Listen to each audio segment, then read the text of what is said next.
गायत्री महामंत्र एक बार मेरे साथ दोहराओ। ओम भूर्भुवः स्वः तस्य वितुर्वरेण्यं भर्गो देवस्य धीमहि धियो यो नः प्रचोदयात्। कल आपसे मैं की बात समझाई जा रही थी, जो ये बताया था जो आपस में संबंध बनाने का तरीका है वो मैं से शुरू होता है। आपस में हमें एक दूसरे के साथ संबंध को जोड़ना है तो उसे मैं से शुरू करते हैं। यही मैं अगर संसार के साथ जाकर के जुड़ जाता है तो अहंकार बन जाता है, और यही मैं अगर स्व चेतना के साथ जुड़ जाता है तो ये चेतना चेतना के साथ जोड़ करके दैवी शक्ति के रूप में प्रकट होने लग जाता है। फिर मैं नहीं रह जाता है, फिर एक दैवी शक्ति के रूप में ये बदलता हुआ चला जाता है। अब मैं ये कहना चाहूंगा आपसे, व्यक्ति बड़ी सहजता के साथ अपनी शुरुआत करता है और मैं से करता है। बड़ी सहजता के साथ शुरुआत करता है और मैं के साथ करता है, और करता क्या है, उस मैं के अंदर संबंध। मैंने कहा है मैं का जो मतलब है वो है संबंध। अपने संबंध को बनाता चला जाता है, और वो संबंध जब संसार के प्रति बनता हुआ चला जाता है तो व्यक्ति के अंदर उतनी ही कठोरता, स्वार्थ के कारण उतनी ही कठोरता उसके जीवन में पैदा होती हुई चली जाती है। दूसरी तरफ मैंने अभी कहा, दूसरी तरफ ये कहा, ये मैं जब चेतना आत्मा के रूप में जब जुड़ना शुरू करता है तो वो गुणों की खान बन जाता है, गुणों की खान बन जाता है। अब आप तोल करके देखो आपको क्या बनना है। कहने को छोटा सा बच्चा भी कहता है मैं ये बनूंगा, परंतु वो बनने के लिए अपना प्रयोग, व्यवहारिक जो स्वरूप है, अपना व्यवहारिक जो स्वरूप है उसे उसी रूप में लगाना पड़ता है। अब अगर आप गुणों की खान बनना चाहते हैं, अच्छा बनना चाहते हैं, तो भाई जुड़ने की प्रक्रिया तो शुरू करनी पड़ेगी। जुड़ने की प्रक्रिया तो शुरू करनी ही पड़ेगी। उससे अनजान बन करके नहीं रहा जा सकता। किससे अनजान? मैं से अर्थात मैं का ज्ञान, मैं के अंदर जो सब कुछ छुपा हुआ है, उस ज्ञान से अनजान बन करके नहीं रहा जा सकता। अगर आप अनजान बन करके रहेंगे तो जिस तरह से बगैर आंख का व्यक्ति भटकता हुआ फिरे जाता है, ऐसे ही ये अहंकार भी आपको भटकाता हुआ फिरेगा। अहंकार भी आपको भटकाता हुआ फिरेगा। दोबारा से कह रहा हूं, अगर इसमें से भटकाव को या इसके अंदर आंख को पैदा करना है, अगर इसके अंदर आंख को पैदा करना है तो वो केवल एक ही आंख है, अपना आत्म विश्लेषण करना पड़ेगा। अपना मैं का आत्म विश्लेषण करना पड़ेगा। अब क्या विश्लेषण करना पड़ेगा?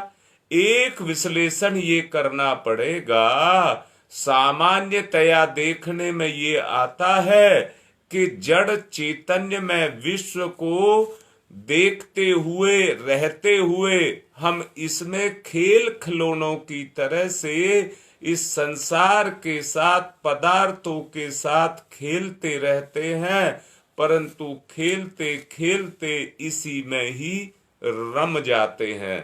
अपने वास्तविक जो उद्देश्य है उसको भूल जाते हैं और इसी खेल को सब कुछ मान करके इसी खेल में रमते हुए चले जाते हैं। निवेदन पूर्वक कहूंगा, उस वास्तविकता को हमको समझना पड़ेगा जो इस खेल के पीछे छुपी हुई है।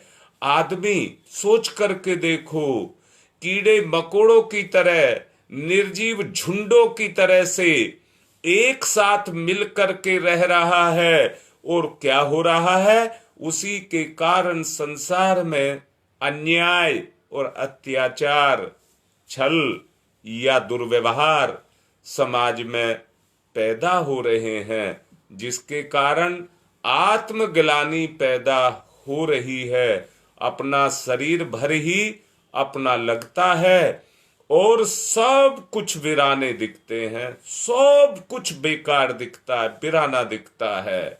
स्त्री पुरुष कुटुंबी आदि सभी अपने अंश अपने अंदर समेटे हुए हैं, सभी अपने अंदर समेटे हुए हैं, जितने अंश में कि वे अपने लिए लाभदायक दिखते हैं, लाभ के लिए उनसे प्रेम किया जाता है, उन्हीं से सब कुछ उन्हीं के साथ में जो संबंध जोड़ा जाता है। मैं फिर से कहता हूं, जो प्रेम की बात मैंने कही, संबंध की बात कही, जड़ पदार्थ केवल जड़ जितना संबंध आपके साथ जोड़ सकता है, उन्हीं से क्यों सभी के साथ यही दृष्टिकोण अगर अपनाया जाए, जो जितना स्वार्थ साधन कर सकें उतना ही प्रिय लगते हैं। जब जिससे स्वार्थ में न्यूनता होने लग जाती है, तब उसकी उपेक्षा होने लग जाती है। ये संसार का नियम है। मैं फिर से कहता हूं, जो आज उपयोगी है वो कल हमारे लिए अनुपयोगी बन जाता है। क्यों बन जाता है? क्योंकि उससे हमारा स्वार्थ सिद्ध नहीं होता। मैं की बात आपसे कर रहा हूं, मैं की बात। अगर बंधन छुटाना है, पीछा छुटाना है, तो केवल इन बुराइयों से पीछा अपना छुटाना है। अगर ये पीछा हमारा छूट जाए तो मैं फिर से कहता हूं, इसी मैं के अंदर आपको अपनी मुक्ति दिखाई देगी।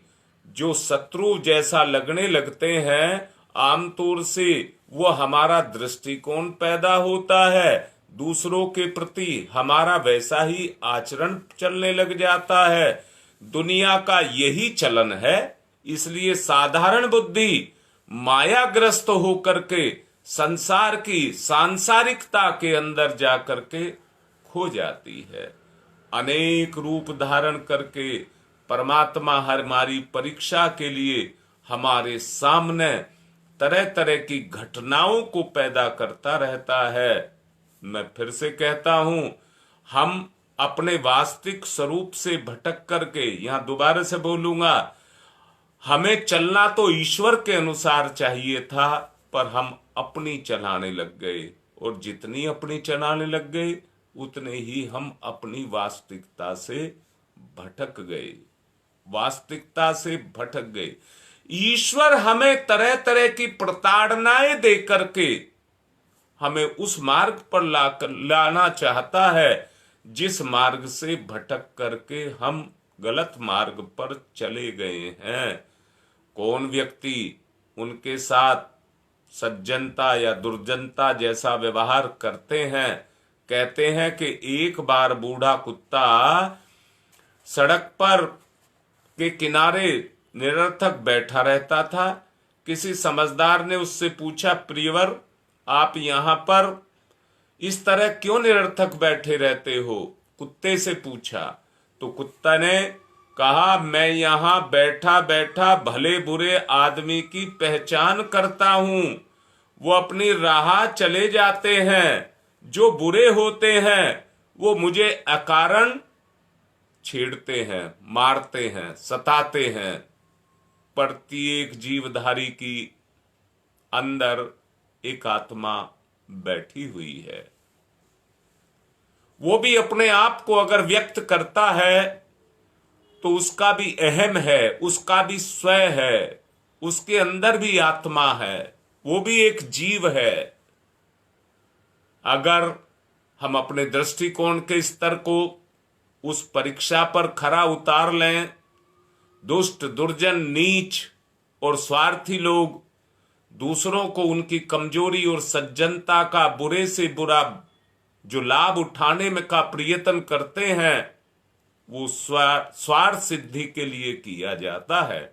यहां तक कि आज का आदमी अपनी स्वार्थ सिद्धि के लिए किसी को मार करके खाने में भी पीछे नहीं हटता। ये स्वार्थ सिद्धि है जहां आदमी किसी भी तरह का संकोच नहीं करता। ऐसे लोगों को ईश्वर से विमुख और अपरिचित ही माना जाना चाहिए। वो अपने स्वयं को नहीं जानते, आत्मा को नहीं जानते। मैंने अभी कहा था हमारा जो चेतन स्वरूप है वो ही मैं है, वो स्वयं है, और सबके अंदर वही स्वयं समाया हुआ है। ऐसे व्यक्ति परमात्मा का दर्शन कभी भी नहीं कर सकते। इसलिए मैं फिर से कह रहा हूं, जितने आप पूजा पाठ करते रहिए, आप जब तक करते रहिए, ना ना ना ना, जब तक स्वयं का विश्लेषण नहीं करेंगे तब तक आप अपने बारे में सही जानकारी, या कहूं उस विराट परब्रह्म को देखना है, तो इन्हीं आंखों से, ये मैं चमड़े की आंख नहीं कह रहा हूं, आंख कह रहा हूं, दृष्टि कह रहा हूं, जहां से वो विजन निकला है, उस विजन की बात मैं आपसे कर रहा हूं। अगर उस विराट ब्रह्म के दर्शन आपको करने हैं तो उसको करने के लिए विवेक और विवेचना, विचारणा की सूक्ष्म दृष्टि से ही वो संभव हो सकता है। प्राणी मात्र में परमात्मा विराजमान है। देखने को और प्रत्येक के साथ सज्जनोचित व्यवहार करने को ही गीता में अध्यात्मवाद का सार बताया गया है, उसी को ही बताया गया है। बहुत अच्छे से कह रहा हूं, देव मंदिरों में प्रतिष्ठा जिन प्रतिमाओं की जाती है, उनके सामने वंदना, अर्चना, नम्रता और सभ्यता का आचरण करते हैं। जब हम पदार्थों के साथ उपेक्षा करते हैं, चैतन्य जीवों में ईश्वर की उपेक्षा करते हैं, उसकी सत्ता को सताते हैं, उसके अंश में कुछ अधिक परमात्मा का अंश नहीं देखते हैं, इसलिए हमारा व्यवहार उनके साथ उससे और भी अधिक गंदा होता चला जाता है। अब आप तोल करके देखिए, अगर आप परमात्मा को प्राप्त करना चाहते हैं तो स्वयं में समाये हुए, व्यवहार में समाये हुए, अपने स्वयं के व्यवहार में समाये हुए उस असुरता को आपको निकालना होगा। असुरता को आपको निकालना होगा और व्यवहार को अधिक से अधिक श्रेष्ठ बनाना होगा। यही गीता का सार भी है। देव प्रतिमाओं के साथ किया जाने वाला जो हमारा व्यवहार है, वो हमारी जो अंदर, यहां पे फिर से कहूंगा, हम वहां अच्छे से अच्छा व्यवहार करते हैं, परंतु जो हमारी आदत में समाया हुआ होता है वो अपने आप निकल करके बाहर आने लग जाता है। हम देवताओं को जल चढ़ाते हैं, अक्षत चढ़ाते हैं, धूप दीप चढ़ाते हैं, नैवेद्य चढ़ाते हैं, पुष्प चढ़ाते हैं।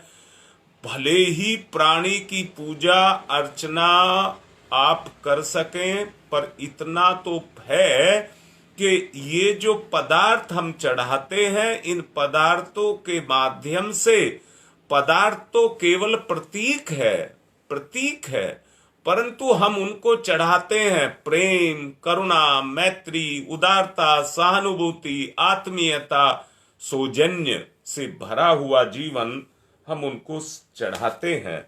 ये सब क्या है? चढ़ाने के प्रतीक हैं। किसको? प्रेम को, सौजन्य को, सहकार को, करुणा को, ये ईश्वर को चढ़ाने के। अब फिर से कहता हूं, वो ईश्वर क्या उन प्रतिमाओं में बैठा है? प्रतिमाएं तो वो विग्रह हैं, परंतु जो जीते जागते खेलते चलते हंसते बोलते सोते खाते पीते मरते रोते जो कुछ भी आपको दिखाई दे रहे हैं, उन सब के अंदर भगवान ही बैठा हुआ है।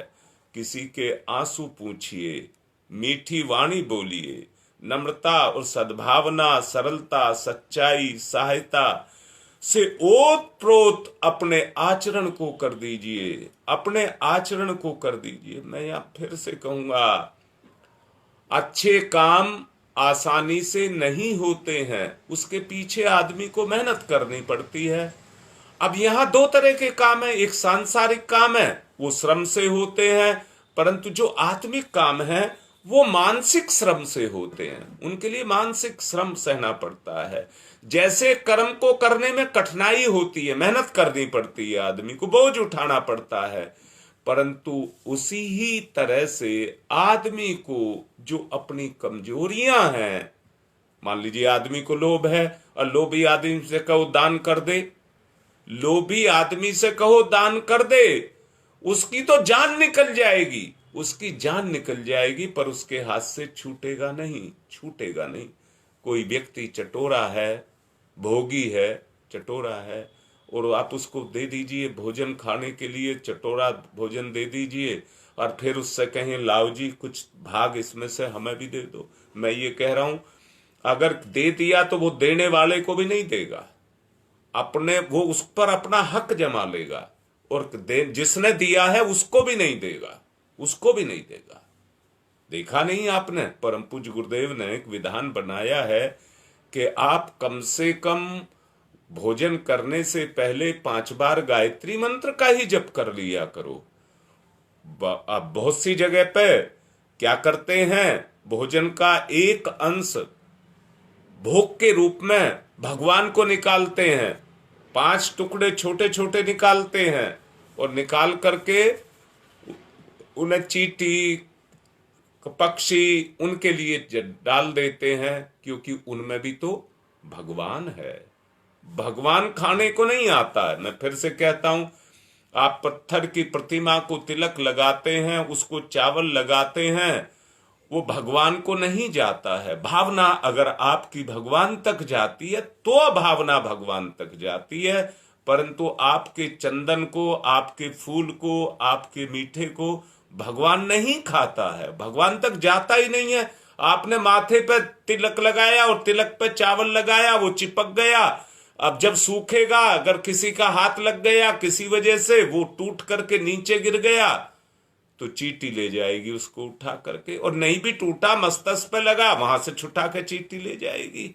भगवान नहीं उसको खाता है। आपने नैवेद्य चढ़ाया ना, भगवान नहीं उसको खाता है, भगवान उसको नहीं खाता है, कोई ना कोई दूसरा ही उसको खाता है। जो जीव के रूप में भगवान बैठा हुआ है उसी को खाता है। इसलिए मैं एक बात कहूं, अगर भगवान को हम कुछ समर्पित करना चाहते हैं तो उन गुणों से ओत प्रोत हमको होना पड़ेगा, उतने प्रसन्नता के साथ।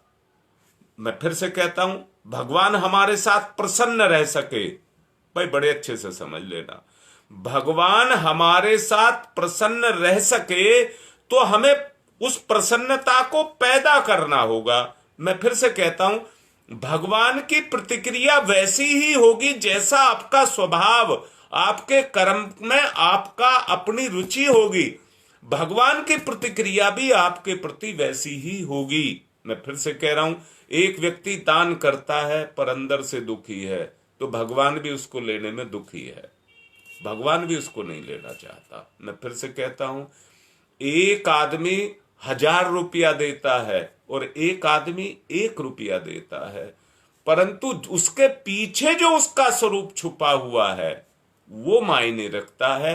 1000 रुपये देने वाला अगर दुख से दे रहा है और 1 रुपया देने वाला अगर प्रसन्नता से दे रहा है, तो जो वो पीछे काम कर रहा है उसकी प्रमुखता है, प्रमुखता उसकी है। अर्थात जो किया जाए, मैं यहां फिर से कह रहा हूं, चेतना स्वयं का स्वयं के साथ रिश्ता है, और यही दोनों का आदान प्रदान है। मैं फिर से कहता हूं, एक माता पिता अपने बच्चे को सारे उसके दुखों को लेते हैं और बदले में उसको अपने अनुदान देते हैं, सारे दुख अपने ऊपर लेते हैं और सारे अनुदान उसको देते हैं। अपनी मेहनत की कमाई, मैं कहूंगा अगर वो 100 रुपया कमाते हैं तो 90 रुपया अपने बच्चे पर खर्च करते हैं और प्रसन्न होते हैं। यही सच्ची भगवान की सेवा है, इसी को सच्ची भगवान की सेवा है। अब से पहले ये नियम हमारे बुजुर्गों ने बनाया कि अपनी कमाई का 10% पुण्य के रूप में दान करना चाहिए, दान करना चाहिए।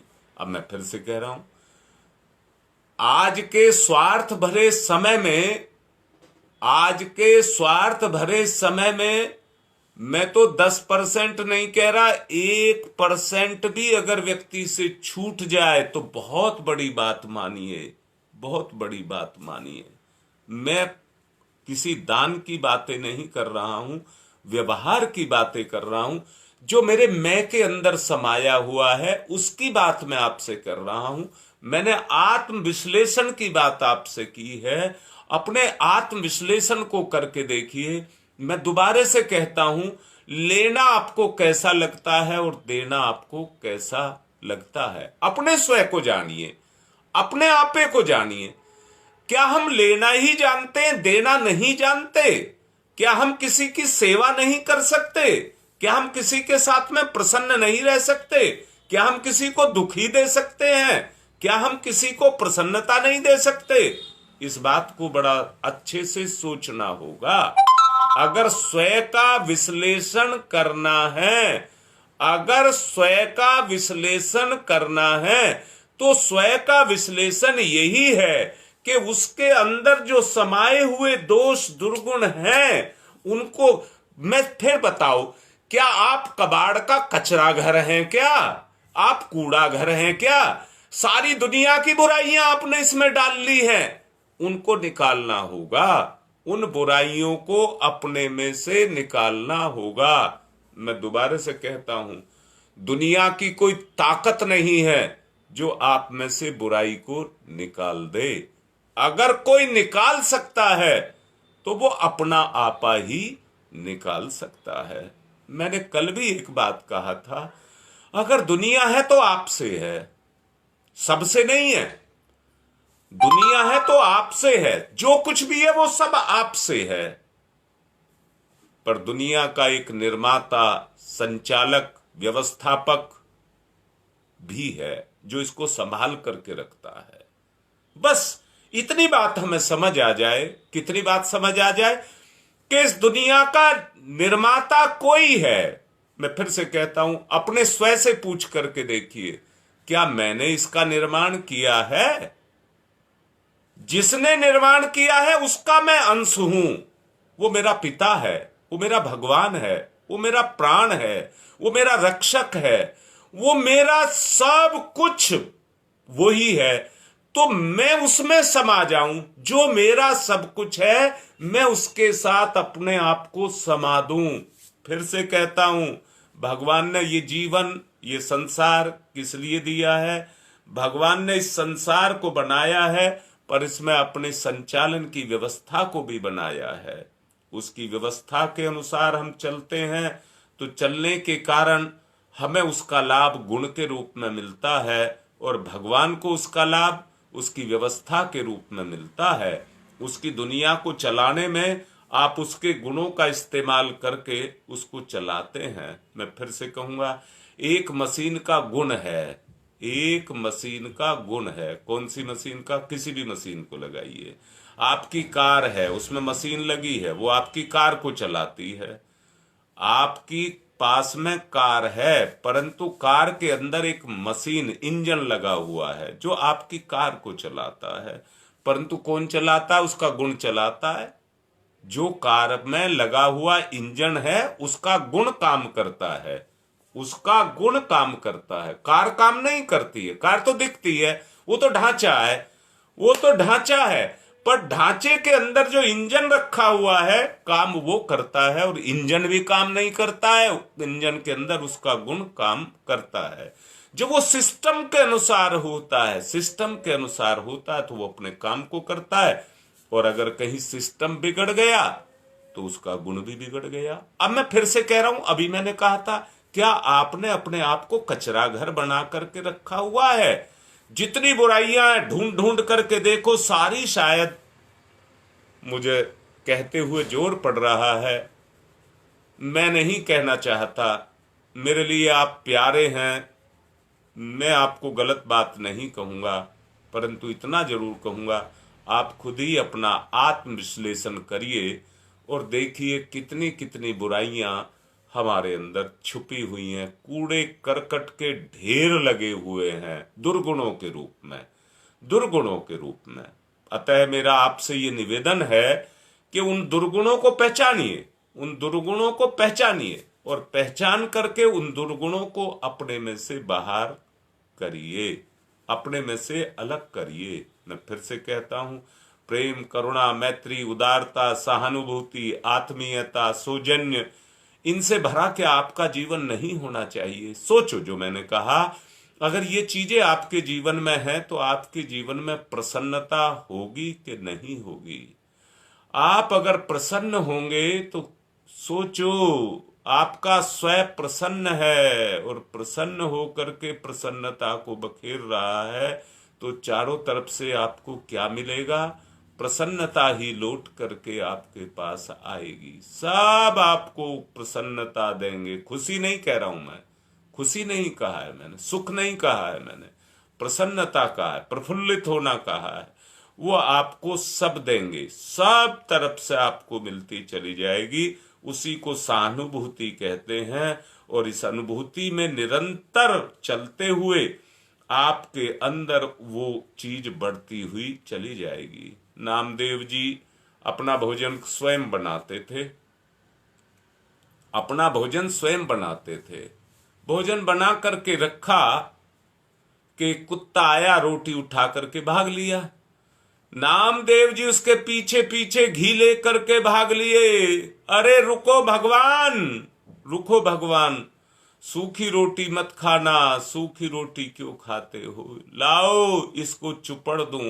देखने वाले उनको देख करके हंस रहे थे, देखने वाले उसको उनको देख करके हंस रहे थे, परंतु वो इतने उदार थे कि अंदर से कह रहे थे ना ना ना ना। उसका असर नहीं हो रहा था उन पर, वो तो उनकी भावना का असर हो रहा था, मेरा भगवान रूखी रोटी खाएगा, मैं कैसे दूं। उनका व्यवहार आत्मीयता से भरा हुआ था। मैंने अभी आपसे कहा है, जो आपका व्यवहार है, जो आपका स्वरूप है, जो आपका अपना आपा है, वो ही वास्तव में काम को करता है, उसी के द्वारा कार्य होता है। इसलिए अपने व्यवहार में उन गुणों को, जो मैंने अभी कहा, आत्मीयता की बात कही, सहानुभूति की बात कही, उदारता की बात कही, मैत्री, करुणा, प्रेम की बात मैंने आपसे की है, उन गुणों को अपने व्यवहार के अंदर हमको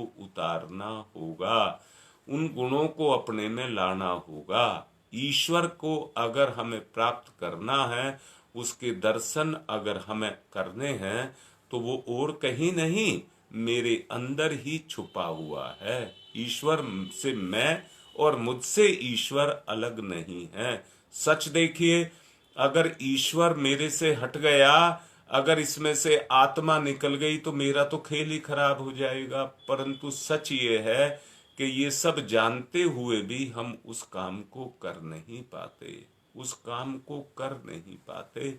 ये हमारी कमी और कमजोरी है। अगर इस कमजोरी से हमको बाहर निकलता है, अगर इस कमजोरी से हमको बाहर निकलना है तो आत्मीयता पर आना ही पड़ेगा। मैं फिर से कहता हूं, आज आप मानते भी होंगे, कौन अपना है? तोल करके देखो पूरी दुनिया में कौन अपना है। जब आप इस बात को देखते हैं तो सबसे मुख से एक ही बात निकलती है, इस दुनिया में सब स्वार्थ है, कोई भी अपना नहीं है। ये मरने तक का रिश्ता है, मरने के बाद कोई किसी का नहीं है, मरने के बाद कोई किसी का नहीं है। परंतु मैं फिर से कह रहा हूं, क्या कर्म को कोई मिटा देगा? तुम्हारा कर्म तुम्हें अमर कर देगा, तुम्हारा कर्म ही तुम्हें अमर कर देगा। ये रिश्ते मैं झूठा तो नहीं कहूंगा, पर टेम्परेरी जरूर कहूंगा। टेम्परेरी इसलिए कहूंगा कि बनते बिगड़ते रहते हैं। संसार में कितने व्यक्ति हैं जो अपने रिश्तों को बनाते हैं। मैंने अभी आपसे कहा था, जो आज का मित्र है वो कल का दुश्मन हो जाएगा। आज का जो मित्र है वो कल का दुश्मन हो जाएगा। क्यों हो जाएगा? मैंने ये अभी बताया था, स्वार्थ के कारण। स्वार्थ के कारण कहीं ना कहीं मलिनता पैदा हो जाएगी, और उस मलिनता के कारण हमारे अंदर एक भेद पैदा होता हुआ चला जाएगा। अगर उस भेद को मिटाना चाहते हैं तो केवल एक ही चीज, किसी से किसी तरह की इच्छा ना की जाए। सब में ईश्वर है, सब में ईश्वर को देखिए। जो किया वो ईश्वर का किया, अपना कुछ नहीं, अपना कुछ नहीं। कर्म करने के लिए आया था, खाली हाथ आया था। कर्म करके जाऊंगा तो खाली ही हाथ जाऊंगा। मैं फिर से कहता हूं, अगर हाथ घिरे रहेंगे तो बोझ मरेंगे कि नहीं मरेंगे। हमारे हाथ में 1 किलो वजन दे दिया जाए, मैं फिर दोबारा से कह रहा हूं, आदमी को भगवान ने बोझ उठाने के लिए पैदा नहीं किया है, जिम्मेदारी उठाने के लिए पैदा किया है। बोझ उठाने के लिए पैदा नहीं किया। मैं फिर से कहूंगा, अगर बोझ है तो जिम्मेदारी का, भगवान की दी हुई जिम्मेदारी का बोझ इंसान के ऊपर है, और कोई बोझ नहीं है। तो भगवान ने इंसान को बोझ बनने के लिए पैदा नहीं किया है। भगवान ने तो ऐसा किया है तुम्हारे हाथ खाली रहें और मस्ती के साथ अपनी जिंदगी को आप जीते रहें। मस्ती के साथ आप अपनी जिंदगी को जीते रहें। इसी में हमारा जीवन, इसी को हमारा जीवन है। परंतु सच को देखिए, हम कितने सारे बोझों को अपने ऊपर, मैं की बात कह रहा हूं आपसे, कितने सारे बोझों को हम अपने ऊपर लादे हुए हैं। कहां लादे हुए हैं? मन को देखना, अपने मन को देखना, कितना बोझ मर रहा है, कितना बोझ बढ़ रहा है। बुद्धि को देखना अपनी, कितनी उलझी हुई है, कितनी उलझी हुई है। अब मुझे बताओ, मन तो बोझ मर रहा है, बुद्धि उलझी हुई है, तो कर्म कैसे होंगे? सच को देखो, अगर कोई आदमी कहीं फंस जाता है, मुसीबत में आ जाता है, तो वो अंड-बंड काम करता है।